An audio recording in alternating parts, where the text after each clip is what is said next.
C'est notre dernière séquence de l'émission. Elle est avec Mathieu Bourgeois. Bonjour Mathieu. Bonjour Delphine. Vous êtes avocat, vice-président du Cercle de la Donnée. Et aujourd'hui, vous voulez nous interpeller sur ce rôle que peut jouer le couple franco-allemand pour réussir cette quête, j'ai envie de dire, d'indépendance numérique de l'Europe. Tout ça sur fond de turbulences transatlantiques. Oui, alors Delphine, pour resituer le sujet brièvement, la souveraineté numérique, c'est un sujet préoccupant puisque vous savez, être souverain, c'est présider à ses destinées. Et la question posée, c'est est-ce que nous, les Français, les Européens, nous sommes souverains sur les réseaux numériques ? Est-ce que nous sommes à l'abri des menaces d'espionnage, de captation de valeur des puissances étrangères étatiques et non étatiques ? Alors il est permis d'en douter puisque si on reprend les 4 piliers de la souveraineté, la population et le territoire, vous savez que les données des Européens sont massivement stockées en dehors de l'Union européenne. Et si on prend les 2 autres piliers que sont la puissance et la légitimité politique, vous savez que les talents, pour une partie en tout cas, sont hors Europe, les talents européens, la puissance et les calculateurs aussi.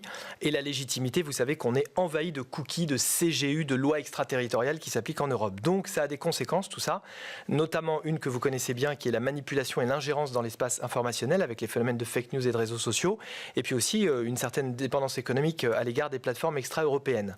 Donc pour ces 2 raisons-là, le Cercle de la Donnée et l'Agora 41 ont sorti une étude en 2022 sur la souveraineté numérique en pleine campagne présidentielle. Je me souviens très bien. Voilà. Et précision importante, je le dis parce que le Cercle a été interpellé sur LinkedIn à ce sujet et a répondu. On a organisé, le Cercle a organisé il y a quelques jours un événement sur cette étude en axant les échanges sur le tandem franco-allemand et en intitulant cet événement la souveraineté numérique européenne. Alors je précise tout de suite pour les auditeurs, puisque c'est un sujet sensible en ce moment, l'échelle européenne a été jugée pertinente dans cette étude pour rivaliser avec les autres puissances du cyberespace. Mais les voies politiques pour y parvenir, c'est-à-dire fédération, confédération, coopération, elles sont multiples et bien sûr doivent être débattues. Le Cercle n'a pas pris position sur la souveraineté numérique européenne, sur la modalité politique de la souveraineté. Alors cet événement, pour terminer, qui a eu lieu le 22 mai, on a eu l'honneur au Cercle de recevoir, grâce à Philippe Lavaux, Jérôme Spinoza, consul général de France à Sarrebruck, je vous résumerai ce qu'il a dit, et puis l'association franco-allemande European Champions Alliance, avec ses 2 responsables, Dominique Tessier et André Vaughan, qui se sont exprimés sur ce tandem. D'ailleurs, ils n'aiment pas parler de couple, ils préfèrent parler de tandem ou de binôme franco-allemand. Ok, alors justement, rappelez-nous un peu ce qui a été dit là, lors de cet événement. Alors, 3 constats.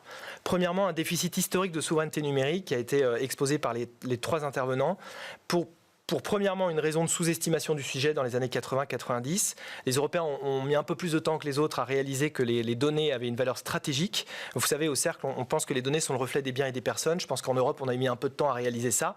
Donc quand on a des données clients, en réalité, c'est les clients qu'il y a derrière. Et donc quand on confie tout cela à des opérateurs américains, en réalité, ils connaissent très très bien vos clients. Ils peuvent même à un moment donné, d'une certaine manière, vous bypasser d'une certaine manière.